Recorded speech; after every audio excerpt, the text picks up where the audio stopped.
और मैं हूँ पिज्जा। हे અરે મારો રંગ કેવો સરસ છે.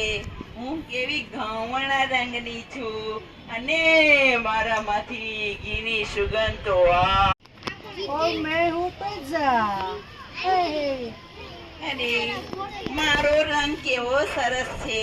હું કેવી ઘઉંવર્ણા રંગની છું અને મારામાંથી ઘીની સુગંધ તો કેવી સરસ આવે છે સુગંધ.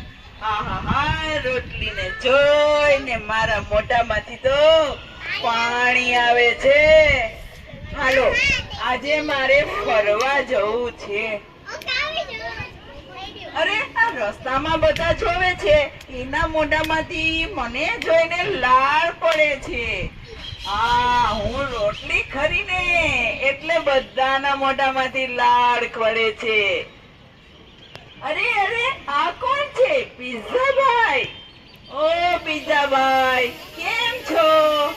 શું તમે રોટલી બેન ફરવા નીકળ્યા છો? હા, આજે મને ફરવાનું મન થયું અને હું ફરવા નીકળી છું. પણ કઈ બાજુ ફરવા જાવ છો? ઓલું પેલું ખેતર છે ને, ત્યાં ઘઉંભાઈ ને મળવા જાવ છું. ઓ રોટલી બેન, તમે ઘઉંભાઈ ને મળવા જાવ છો? હું ઘઉંભાઈ ને મળવા જાઉં છું. અરે રોટલી બેન, મારે પણ આવું છે, મને લઈ જાવ ને. પિઝા ભાઈ, હું તમને ક્યાં ના પાડું છું.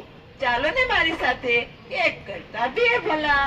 આપણે તો સાથે જાશું ને એ મજા કરશું. પણ જો ને રોટલી બેન, હું ક્યાં મારી જગ્યાએથી હલી શકું છું. મને ખૂબ આળસ આવે. મને તો એવી આળસ આવે કે હું શાંતિથી અહીંયા જ બેઠો રહું. મને ક્યાંય બહાર જવું નથી.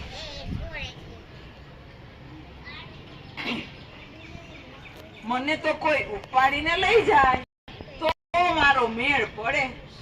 તમે તો સારા તંદુરસ્ત છો રોટલી બેન. અરે હા પિઝા ભાઈ, હું મારી પૌષ્ટિકતાને કારણે જ આવી તંદુરસ્ત છું. જેને ખાય એને હું પૌષ્ટિકતાથી તંદુરસ્ત રાખું. ખરેખર હું ફરવા તો નથી નીકળી, પણ લોકોને મારી પૌષ્ટિકતા વિશે સમજાવવા નીકળી છું. અરે રોટલી બેન, સાચી વાત છે.